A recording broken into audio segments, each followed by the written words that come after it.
বন্ধুসকল আজি আমি কথা পাতিম মানে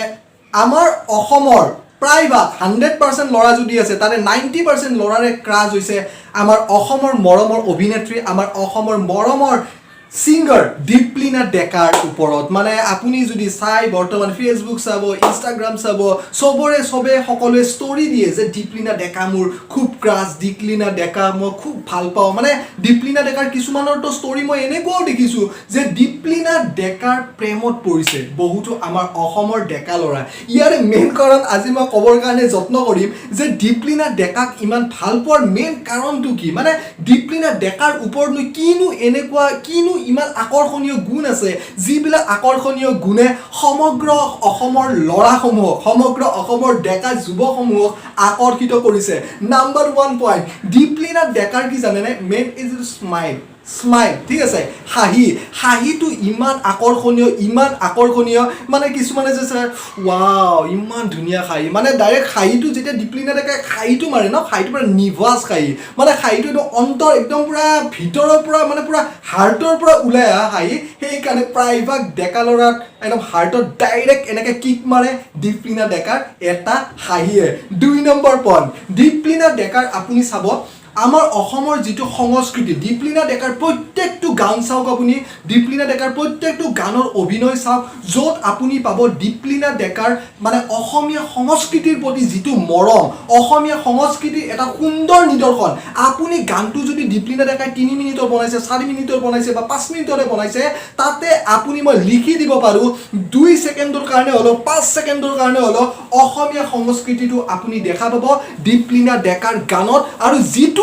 যিটোৱে আমাৰ সমগ্ৰ অসমৰ যিখিনি ডেকা ল'ৰা আছে যিমান কি যি নহওক কোনোবা ডেকা ল'ৰাই যদি কোনোবা ছোৱালীৰ লগত যদি টাইম পাছো কৰে প্ৰেমৰ ক্ষেত্ৰত মই এটো বাৰু বেয়া কথা মই জাস্ট কৈছোঁ কিন্তু প্ৰত্যেকজন ডেকা ল'ৰাই বিচাৰে এনেকুৱা এজনী গাৰ্লফ্ৰেণ্ড যিজনী গাৰ্লফ্ৰেণ্ডে আমাৰ অসমীয়া সংস্কৃতিটোক সন্মান কৰে অসমীয়া সংস্কৃতিটোৰ সুন্দৰ নিদৰ্শন জনায় আৰু সেই বস্তুটো পোৱা যায় দীপলিনা ডেকাৰ গানৰ ওচৰত আৰু সেই বস্তুটোৱে ডাইৰেক্ট পুৰা হাৰ্ট কৰে ডাইৰেক্ট কিক মাৰি দিয়ে একোজন ডেকা ল'ৰাৰ হাৰ্টত নাম্বাৰ 3 পজিশ্যন দীপলিনা ডেকাৰ যিটো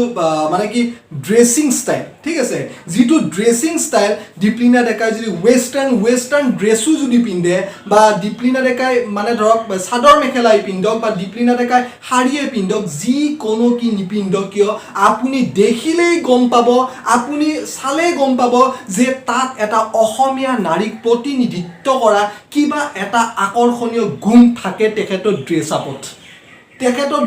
আপুনি ডাইৰেক্ট কৈ দিব পাৰিব যে এইজনী দীপলিনা ডেকা পুৰা খাটি অসমীয়া ছোৱালী হয় আৰু প্ৰত্যেকজন ডেকা ল'ৰাই সেইজন ছোৱালীৰ নামতে প্ৰেমত পৰিব খোজে যিবিলাক ছোৱালীৰ তাত মানে দেখিলেই গম পোৱা যায় যে ছোৱালীজনী প্ৰকৃত অসমীয়া হয় নাম্বাৰ 4 পজিশ্যন কমিউনিকেশ্যন স্কিলটো এনেকুৱা দীপলিনা ডেকাৰ এনেকুৱা কমিউনিকেশ্যন স্কিল যিটো কমিউনিকেশ্যন স্কিল শুনাৰ লগে লগে ৱাও ইয়াৰ পুৰা মানে একদম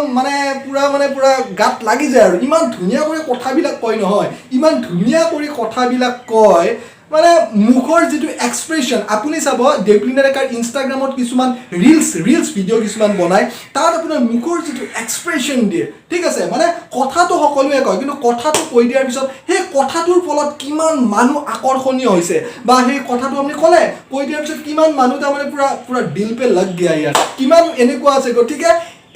সেই বস্তুখিনি ডাইৰেক্টলি হিট কৰে মানে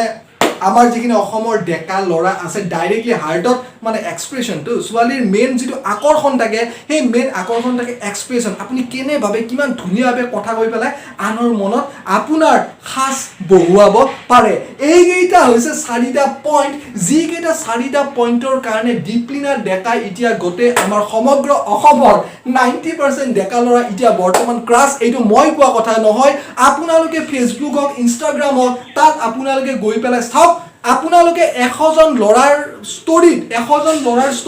90 জন ল'ৰাৰ ষ্টৰিত আপোনালোকে দেখা পাব দীপলিনা ডেকাৰ মই ক্ৰাছ মানে কি আৰু মনৰ ফালৰ পৰা গাৰ্লফ্ৰেণ্ড বনাই লোৱা আৰু পিছত গাৰ্লফ্ৰেণ্ড হওক নহওক পিছৰ কথা ময়ো ভাল পাওঁ দীপলিনা ডেকাৰ বহুতখিনি তেখেতৰ এক্সপ্ৰেছন মই যোনখিনি পইণ্ট ক'লোঁ মই ভাবোঁ এইকেইটা পইণ্টৰ কাৰণে দীপলিনা ডেকাৰ দীপলিনা ডেকাৰ লগত সমগ্ৰ অসমৰ ডেকা ল'ৰা 90% ডেকা ল'ৰা প্ৰেমত পৰিছে দীপলিনা ডেকাৰ তাত ডেকাৰ লগত আৰু কাৰণ দীপলিনা ডেকাৰ তাত আছে আমাৰ সমগ্ৰ অসমৰ যিটো সত্তা সেই সত্তাটো আৰু এজনী নাৰীৰ তাত যিখিনি সত্তা থাকিব লাগে এজ এ অসমীয়া নাৰী হিচাপে আমাৰ অসমীয়া যিটো জাতীয়তাবোধ যে অসমীয়া নাৰী বুলি ক'লে যিটো এটা ৰেচপেক্ট আহে যিটো এটা সন্মান আহে সেই সন্মানটো ডাইৰেক্ট কৰিব ইচ্ছা যায় দীপলিনা ডেকাৰ তাত কাৰণ দীপলিনা ডেকাই আমাৰ অসমীয়া নাৰীৰ যিটো জাতীয় সত্তা সেইটো খুব ধুনীয়া কৰি প্ৰতিনিধিত্ব কৰি আছে আৰু দীপলিনা ডেকা ভৱিষ্যতলৈকে বহুত দূৰ আগুৱাই যাওক তেখেতে ধুনীয়া এটা গান আমাৰ সমগ্ৰ অসমবাসীক দি যাওক আৰু তেখেতৰ ক্ৰাছ বাঢ়ি গৈ থাকক